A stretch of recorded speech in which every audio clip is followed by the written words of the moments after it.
Thank you for watching this while Silksong downloads. I know today is a struggle with every storefront crashing. The 9.2.0 PTB came out for Dead by Daylight on September 3rd, and I am delighted to have waited on making a video for the actual PTB instead of the devlog. Because it is so much worse than anyone thought. Behavior has decided to change how the PTB works for all players. You now only own the characters you can buy through Steam, not their in-game store, and every character starts at Prestige 0. The player now has to access the Blood Web to P3 every character one by one. Which would be fine if the game didn't have 80 characters and to actually test everything you need to P3 every character in the game. I also say that you can only own the characters you buy from Steam, not the in-game store, so I had to re-buy Fung and Doctor, who I bought with iridescent shards, and Aurella, who I got for free with a code from Carnivorous. While Behavior graciously gives some free Auric cells and blood points, it is not enough to buy every single character if you did not buy them from the store. This update is also providing two new characters, the Krasue and V. Apologies if I butchered the names. The Krasue is an extremely complicated killer, and with DBD's lack of tutorials, took me around an hour to finally figure out. Base form, you're a 4.6 32 meter tear radius and can do standard M1 stuff, with the option to spit on the survivor to infect them, which functions similar to Unknown, but instead of a grenade, it splits off like buckshot. The infection has two stages. Stage 1 boosts the other half of her power and starts a timer. This timer is slower than my grandma trying to walk around, but once it reaches full, the survivor becomes broken. This infection can be cured by finding mushrooms on the ground, which spawn in naturally at the start of the trial and when the Krasue swaps forms. The infection then slowly goes back down after eating the mushroom, which the killer can cancel by reinfecting or injuring. You cannot speed up the timer in any way outside the initial stage 1 infection. From my own testing, you will never have a survivor reach stage 2 without their brain turning off, but it boosts the Krasue's second form, the head. The head moves at 4.8 movement speed, has a 40 meter tear radius, and is how you will be mostly loop around the game. When in head form, your M1 becomes more like a demo shred, a small dash that jets forward and you can't control that well. This can only injure if the survivor is fully infected. If you hit a survivor that is not infected, it fills 1/3 of an infection meter, requiring you to hit them 4 times to reach stage 1 in head without spitting on them. The head also has a flight mode that travels at 7 meters a second but has a limited amount of charges that slowly regains. The gameplay loop of Krasue is use flight mode to find a survivor, swap to body form to spit on them for max infection, then depending on the tile, swap back to head for the dash and flight catch up for a fast down. As you get better at the killer, you'll be able to flick the dash from the head and use the flight and chase to make yourself incredibly small and hard to see. When first playing Krasue, I was incredibly confused on how she worked, but she's honestly a really fun killer to play. Finding interesting ways to infect survivors with the environment is very satisfying due to the fast projectile, and you don't get overly punished for spam like Huntress or Deathslinger. The head dash is hard to aim, making it fun to dodge on survivors, similar to Wesker baiting, and satisfying to get hits with. Krasue is very close to being a perfectly designed killer for their kit, and outside of some small changes like a faster transformation time between body and head mode, as well as maybe letting the head do a hug text like Wesker can, will not receive many changes from PTB Live. I do not like to talk about add-ons between PTB and Live, but Chicken Head, one of the iridescent add-ons, will be meta for her. Starting off everyone infected, it lets you enter head mode and not leave until your first chase is over. This combined with lethal will be commonly ran, or at least I will be because I'm a raw bastard. And of course there's 3 perks, 2 mid, 1 bad. Hex Overture of Doom, a Hex totem curses the farthest generator from the totem's location, highlighted in yellow. When a survivor repairs this gen for at least 5 seconds, your tear radius transfers to that generator for 30 seconds and is set to 32 meters. The killer gains undetectable, and if the cursed gen is fully repaired, a different gen becomes cursed. Overture is a very fun idea, but the hex factor holds it back, and as all hexes should be. Undetectable, ram, and chase is a very strong factor, but it only applies to one gen, and there's no way to spawn the hex back into the trials, such as 2 can play or Face the Darkness. I do not see Overture of Doom being commonly ran, if at all, and overperks like Unforeseen or Trail of Torment. Wandering Eye. Whenever you start chasing a survivor, reveal the auras of all other injured survivors within 16 meters for 5 seconds. Cooldown of 30 seconds. Wandering Eye is an excellent idea. However, the distance is incredibly small and seems useless when you could just hear them. Making the perk 24 meters, or better yet, have no distance limit, would make Wandering Eyes exquisite, but might be overly strong on Nurse or Ghoul. And then finally, Ravenous. Whenever you hook a survivor for the first time, gain a token. When at 4 tokens, all survivors scream and gain exposed for 60 seconds. Ravenous is an excellent idea, and I got value a few times during the P2B as the Krasue.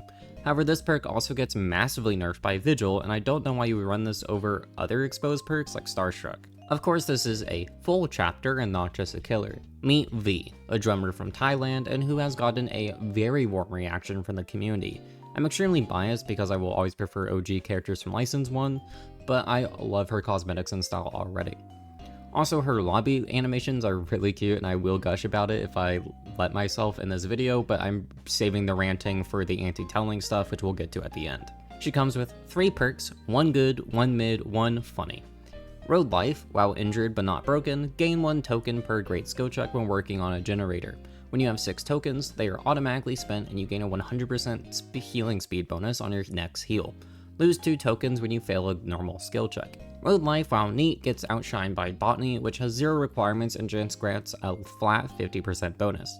If you heal more than 1 survivor at a time or can't do gens, Botany is simply a better perk. 1, 2, 3, 4, which is certainly a perk name of all time, lets you do the performance action that lasts up to 15 seconds and empowers survivors within 16 meters. You get continuous skill checks for some reason, and the effect lasts for 90 seconds. Increases the on of skill checks for healing and generators by 20%, cooldown 90 seconds. This is a meme perk that people use on the FNAF stage with bardic inspiration duos to sing songs. It's okay otherwise when combined with hyperfocus though, so maybe try running it. And finally, Ghost Notes.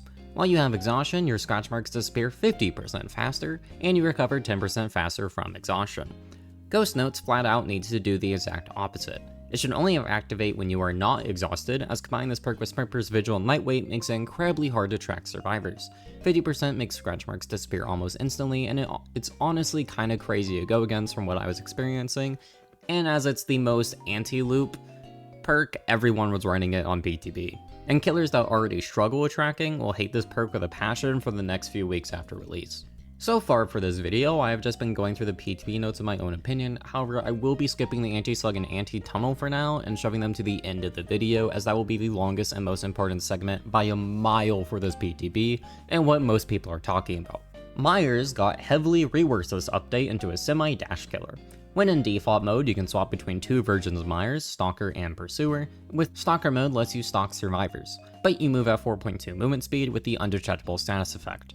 Pursuer mode changes your tear radius to 24 meters, 4.6 movement speed, 15% increased vault speed, and your lunge, stun recovery, and braking speed are increased by 10%. Once you reach max stock, you can press the ability button to activate Evil Incarnate mode. Lasts for 40 seconds, move at 4.6 speed, 40 meter tear radius, vault speed is increased by 15%, and you can do a slaughtering strike, which I will never use that name for this dash again. You charge the dash, then press M1 to go forward. It's chucky but insta-downs, and you have a slight cooldown before needing to do it again. Tombstone is also base kit, and can only be used on Deathhook survivors for fun mori. Now, these changes are fine, but there's a few issues. For starters, you have 0 reason to play Myers instead of Chucky unless you just like Halloween or prefer a first-person camera. Second, most people will agree this just doesn't feel like Myers anymore. Myers' current live server version is a perfect version of the character from the movies. This weird dash version feels like a cheap, it's technically different, legal knockoff. Do I care at the end of the day? No, I do not play Myers, and this won't make me play more Myers than I was previously, but most people who do play this character do not like the changes, at least from what I've seen. Now, is this to say that the base kit version of Myers does not have its own issues? No, obviously Tombstone, Scratch Mirror, stuff like that aren't fun to go against, but I'd rather they change the add-ons than change the complete kit. Unknown got majorly buffed, and everything base kit is perfect. The add-ons, however, have very weird decisions. Unknown has quite honestly one of the worst add-on selections in the game, where every single one barely does anything. So it doesn't really matter what you run, and instead of fixing this, behavior has nerfed some meme add-ons, buffed some useless ones, and nerfed Vanishing Box again. The add-on changes shouldn't go through since they're just weird. Dracula has the opposite effect, where the base kit changes, at least most of the ones to Hellfire, suck and feel awful to play with, while the add-on changes are fine. We're in some of weird limbo with these 2 killers. Then Ghoul, Clown, and Oni also got changes, but they're either fine or just kinda okay sure in Oni's case. Of course, you can't finish going over the basic stuff without mentioning the multiple perk changes. I won't be listing specifics because there's a lot of them outside of full reworks, so if you are interested, the PTB will be linked in the description. For Survivor, you have basic number buffs for Borrow Time, Clairvoyance, Friendly Competition, No Mither, Leader, Lucky Star, Pharmacy, Plot Twist for some reason, Poised, and Quick Gambit. With basic number nerfs to Survivor perks, Vigil, which no longer stacks, Tenacity, Off the Record, and Hope. With a full rework to Babysitter. After unhooking a Survivor, you see that Survivor's aura and the Killer's aura for 12 seconds. Killer perks also got some number buffs, with All Shaking Thunder, Dark Arrogance, Ruin, Oppression, Septic Touch, and Ultimate Weapon, side grades to Nurse's Calling, Leverage, and Monitor and Abuse, and nerfs for Deadman Switch, Eruption, Pop Goes the Weasel, and Pain Resonance. And a complete rework for Barbecue. After hooking all survivors once, increase your base generator damage by 5%. As well as Deerstalker, which is now Object of Obsession but for Killer. Most of these perk changes are fine, especially for the survivor role, but the Killer list has some very questionable choices. Mainly nerfing the 4 meta slowdown while also adding some insane base kit changes to how the entire game is played, especially Pain Resonance, which only activates 4 times in a grain and needs a Scourge Hook. Making it 12% from 20 is a choice. For more specific values on these perks, again, PTB is linked in the description. Now for the 3 main controversies of these updates. Higher Pallet Density has arrived for select maps to reduce dead zones from popping up, which I am fine with for maps like Borgo or Haddonfield, which frankly need more pallets, but this change includes Macmillan and Ormond of all maps, which is kind of crazy. Some of these maps, like Ormond and Red Forest, are hilariously large. Filling them with even more pallets, even if they are fillers, does not let weaker killers even have a chance of performing well in these realms. Or other realms that get smaller though, like Disturbed Ward being a noticeable part of that rule. Would be awesome if a few others got that addition. Also, most of the tiles they added are actually from 2v8 or newer maps, which is fine, but most 2v8 tiles have higher walls, which specifically counters 4.4 killers or range killers, who can't hit over them, and being forced to M1 as a 4.4 isn't fun. I would know, those are the killers I like to play. Base Kit Anti-slug. While in a dying state, the resolve ball now fills. After 90 seconds, the survivor can now pick themselves up for the rest of the trial. This does not reset between downs. Survivors can now crawl and recover at the same time. Recovering is now automatic and you do not need to press a button. You must now tap to activate the self-pickup action. Crawling speed increases over time and there's a new abandon feature. And in truth, these anti-slug changes are mostly fine. 90 seconds is a lot of time, with my average DBD match taking around 10 minutes, 15 if it's a slow killer like Trapper or Hag, and most survivors won't spend that much time on the floor for me. There's 2 main problems with this though. For starters, Tenacity's feature of recover and crawl at the same time cannot make it to live. I slug for 5 seconds, look behind me, and the survivor is gone. I have zero idea where they went, and it's not worth the time investment to go looking. While they will most likely be picked up instead of slugged for 90 seconds, since that is a major waste of time for the team, there is a chance I never see that survivor again. This part cannot make it to live, and if it does, killers need base kit Deerstalker, the old version, not the one on the PTB, for 8 to 12 meters to compensate. Survivors can also proxy for saves by going intentionally down into pallets or flashlights, and if played properly will force the 90 seconds to be eaten up. This goes into play for the anti-tunneling changes as well that I'll mention after this. I don't think this is fixable with base kit Unbreakable, but I fear for the less skilled killers and potential bullying if survivor queues get long and killers queues get fast, since matchmaking breaks when that happens. I've also been told that the resolve bar is a universal bar for the survivor team and not just independently, which, while I didn't notice it in my PGB matches, is actually insane if true. If the 90 seconds was per survivor instead, the change would be perfect, and honestly, even fine. Now finally, the anti-tunneling changes. Holy shit, these are bad, and this is where my script ends, because I will be ranting, which also means I'm going to be losing my script reading voice, which you will definitely be able to tell the difference. Holy fuck, these changes are bad. I'm gonna be cursing a lot more. So, there's actually like 3 different anti-tunneling stuff. It's not just like base kit DS or like only one way to tunnel. There's like 3 different ways to tunnel now. So, for starters, survivors when they get unhooked have a bunch of new shit. For 30 seconds, half a minute, 10% haste, endurance, an elusive status effect, which is a new status effect that just sums up what Off the Record did. No grunts of pain, no aura, scratch marks, and pools of blood, all that stuff is hidden. No collision with other players, reveals the killer's aura within 32 meters for 30 seconds, immunity to killer instinct, and immunity to AFK crows. These effects linger for 3 seconds after being healed for a full health state, and these effects are lost when performing a conspicuous action. These effects are disabled when all generators are completed except for the haste and endurance status effects, and the survivor is still susceptible to attacks and power. Okay, let's go over why these are all bad. Well, most of them. 10% haste is insane for 30 seconds. That timer alone should be 10 seconds max. Yeah, no, that's it, 10 seconds max. That shouldn't be higher than 10 seconds. I thought maybe for, like, you could lower the haste instead, but no, 10 seconds, that's it. Shouldn't be higher than that. Off the Record is easily one of my most hated perks in the game right now because I play full aura reading Huntress because I like to go for shots.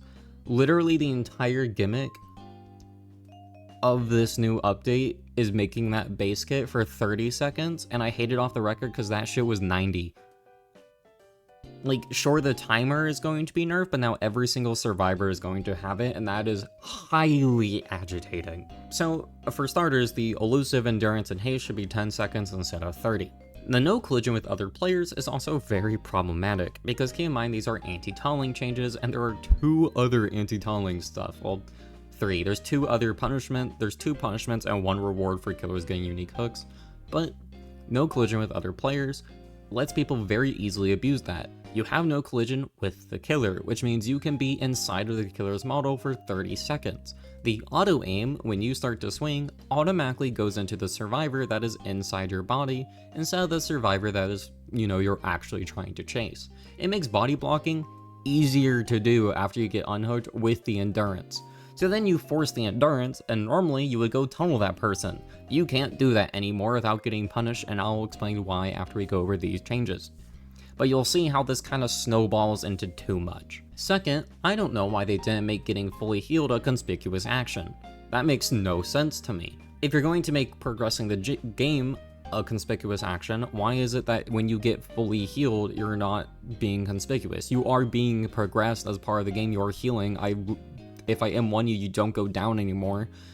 And I've always hated the fact that a survivor could be fully healthy, I down them with an expose, or I just have a really good chase, and then I get DS or hit Off the Record anyway. It's really annoying. And I don't understand why why they don't just make getting fully healed a conspicuous action. That would fix most of the issues I have with this entire gimmick, especially with perks like Resurgence. So not only do they have Resurgence to auto heal in 4 seconds, like, have a survivor heal them in 4 or 6 seconds, 4 if they have any sort of healing perk, and it's just make being fully healed conspicuous to turn all this off. Otherwise it makes survivors still susceptible to attacks and powers, just not actually important. Now we also have the information removal. Yeah, good phrase. When a survivor is hooked, the hook status is obscured for the killer. You'll notice gameplay in the background that I'm probably going to put up that there's a little black bar over the hook stuff. That's what this is. The killer cannot see the hook status on the HUD, and the killer can no longer see the hook's aura. When a survivor is unhooked, there is no noise notification. The hook status in the HUD is revealed 10 seconds later, and these effects are disabled when all generators are finished. Whatever. I've seen other people say that this should be lowered to 5 seconds. This should not enter the game. It is vital for every single player that this game lets the killer make informational choices, because otherwise all this does is promote stronger proxying. There are killers like Trapper and Hag who already have to proxy, but they can go a little bit far because they get notified when the unhook happens. Now they can't even do that, so they will strategically hook you in the open where they have a clean line of sight instead of maybe in a closer hook in a tile or something to get some like time management going, because they have to be able to see you and when you get unhooked. This also does not tell you when certain perks activate from unhook, such as floods, because there's no noise notification for when that happens. But as killer, you can run perks like Furtive Chase and Jagged Compass, which still immediately activate, instead of waiting the 10 seconds to tell you that they're working. So if this hits live, I'm forever running Jagged Compass because I have to.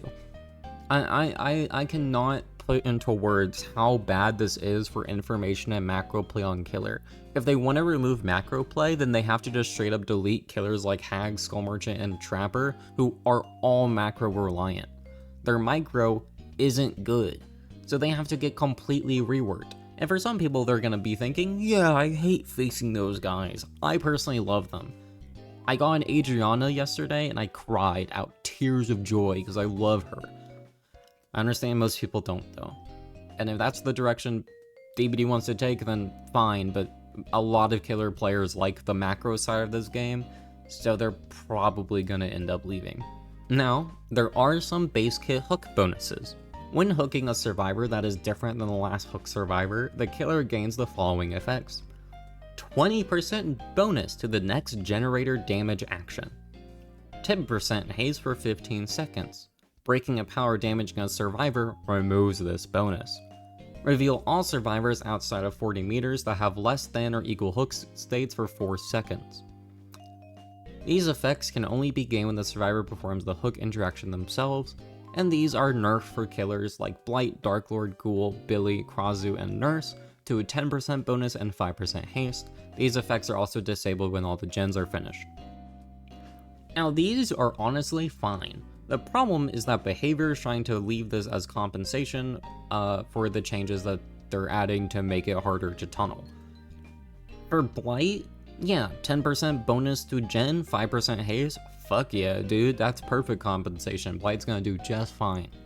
For Trapper, what the fuck is the haste gonna do?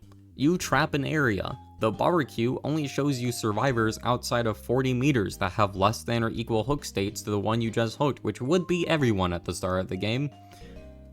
But why would you go there? You're a trapper. You set traps in an area. They're not in your area. The 20% bonus to the next damage generator taken, not going to be useful until late in the game. You want to know what you have to do late in the game as Trapper if the survivors don't feed you hooks at the start? Tunnel. And Slug.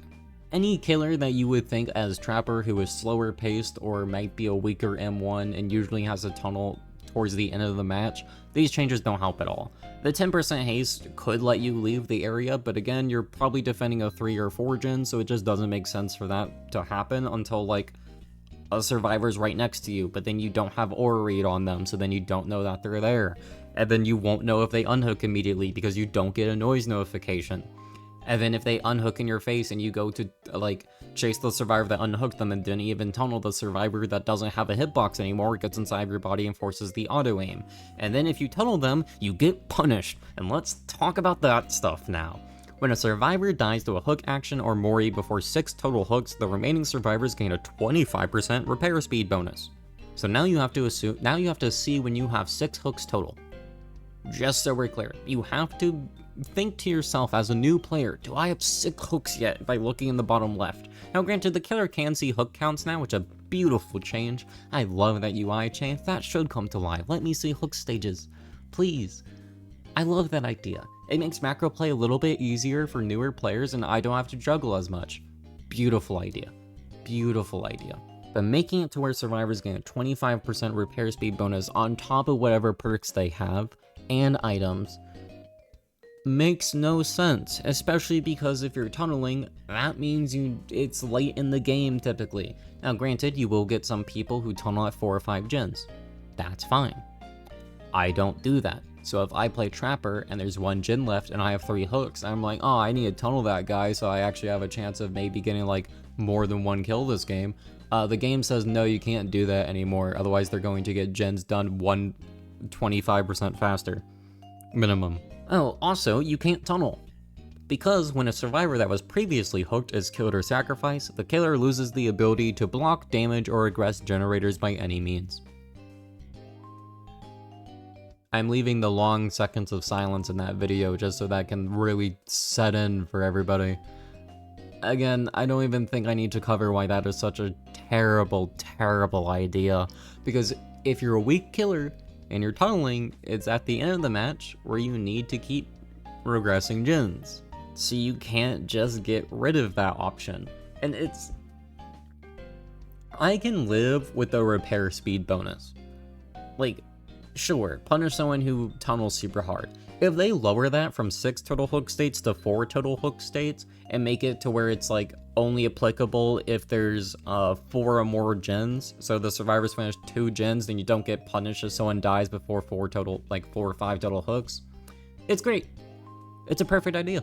But then they're just losing the ability to regress gens for the entire trial if the previously hooked person is killed is so mind-numbingly stupid. I don't even think, I can't refer to it as anything else besides stupid. For a killer like Blight or Nurse, who it's already a struggle for most people to get to like that level in-game against, the change is great.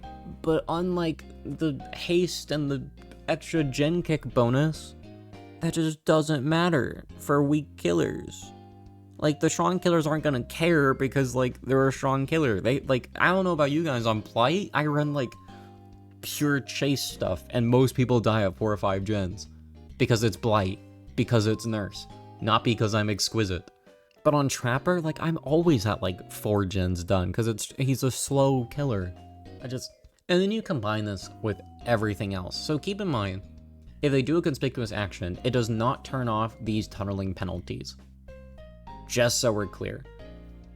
The ability to block or regress gens is active all game. It doesn't turn off once you get 6 hooks.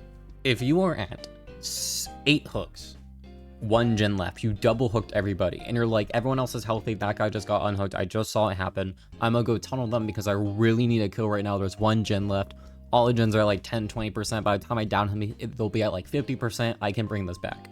When you kill that person, 8 hooks in, everyone's double hooked, you can no longer regress gens because you tunneled at 1 gen left, and that is rage inducing.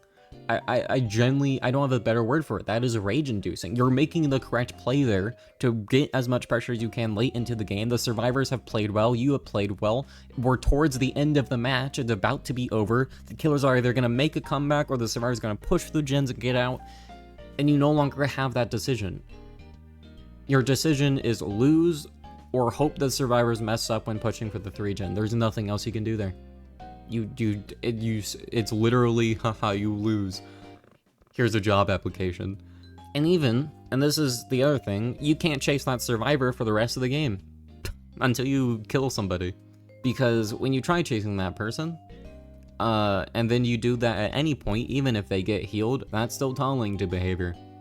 Because they were your last hook. They are literally untouchable for the last gen. If you down them, they pick themselves up with the 90-second unbreakable, or their team picks them up, but they will slowly get that infinite unbreakable, so what's the point? If they do a gen in your face, and you down them, they'll pick themselves up with unbreakable, and if you hook them, you can't regress that gen anymore. And if you don't hook them, then they just get back up, and there is no winning option. Now, I personally think the unique hook bonuses will be fine for the average player. I think the average player will understand that the unique hooks gives them bonuses and they will go out of their way to not tunnel because they get rewarded for it. That will stop most excessive tunneling and will teach new players to not do it ever. For players like me, who are experienced, don't tunnel on purpose, and know when they should tunnel for any sort of pressure, it's just kind of a fuck you. Like, oh, the survivors are playing well, eat shit, baby. And I don't even find this fun from a survivor point of view. Now, I am a killer main. I have it's like an 80-20 split for me. I can officially type out my DBD stats if people want me to prove it or whatever, but I have like twice as many killer games than survivor games, and that's a lot considering I have not about 9k hours. I don't like this on survivor. On the PTB, we faced a Myers on Yamakoa, and I sandbagged a Toledo, who was a friend of mine before people give me shit, into getting Tombstone from the basket Tombstone. because they don't read patch notes, and I thought it'd be funny. And then we won because the Myers couldn't regress the gens anymore because she was the last hook, and they had like 4 hooks. So not only did we get a 25% speed bonus, they also couldn't regress the gen. So literally, like, the 2 others just looped main. I did the gen right next to him. He come over and he stood in front of it, and like, oh, I kick this, and then he just left. And it's like, oh yeah, buddy, you got outplayed, loser. Like, the slugging stuff is fine and could honestly come to live servers. However, it's in combination with the anti-tunnel, it just can't. And the anti-tunnel is salvageable, by the way. The base kit incentives are perfect and I think should come to the game. If you don't like them, that's fair, but keep in mind some killers get like not as heavy of a bonus to them. Those killers are typically more slug heavy, so they get nerfed that way. A lot of the killers that get overly nerfed by the slugging change, like Twins and Oni, they're getting buffed this way. Pallets are becoming more dense, so you'll have more resources to use against like Blight and Billy and Ghoul, which is really useful. There's going to be base kit barbecue, which the survivors get alert. No one's mentioned this. Survivors get alerted when they're revealed by that barbecue, by the way. They have the little 2v8 thing on the right side. I don't know if that's a bug. I hope it's a bug because I think that's stupid to keep, but whatever. That's just because I like sniping as Huntress, I guess. I don't know. We'll see if anyone even notices that. But like, if you keep the base kit incentives and you keep like, if you lower the survivor dies to a hook action or a mori before, like, instead of 6 hooks, you make it 4 or 5, and you add, like, if 2 gens get done, this thing turns off, that could come to life. But the ability to no longer regress gens can't. The HUD information hidden can't. Because that just, it changes the game too much for people. And the anti-tunnel base kit needs to be lowered down to whatever it currently is on live, which I think is 10 seconds. It should stay at 10. Survivors don't need 30, and if you think you need 30, I don't know, skill issue, play better. My escape rate is pretty good, and I don't need that shit. But yeah, overall, the status of the update, and is why my thumbnail is what it is that it's not actually that bad of an update. This stuff, if they don't push to live, will be fine. It'd be a fun little, we'll look back on it and laugh and go, haha, but like, this could be a peak update. It could nerf tunneling. It could nerf slugging in fun ways for both sides where it will only affect major cases. It could add a new killer and survivor that are really fun. It could rework Myers into something that's weird, but it could also be a meta shakeup. But also, wait, actually that's something I didn't notice, is that they did buff the base kit kick, but it's only after unique hooks, and sometimes, like, if you're using eruption, you might slug and then you might get fucked over. But they also nerfed the slowdown too much, so now you don't really want to run gen slowdown. Whatever, different tangent. It's just weird to combine both. But yeah, this is not a fun update for people who, like me, play all the time, or people who are a bit more dedicated to the game. If you only play 2-3 hours a week, one, you're not watching this video. Most people who do that don't watch long form videos that are going to be like, I don't know, I'm looking at the timer of my recording right now, 40 minutes, scrub out my errors, probably still going to be 40 minutes.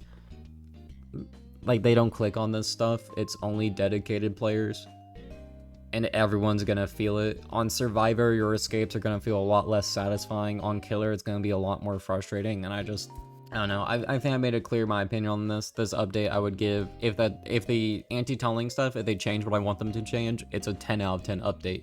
Honestly, the new killer's really nice. Their visuals are outstanding. Their cosmetics are on the PTB. They look very gorgeous. I love them.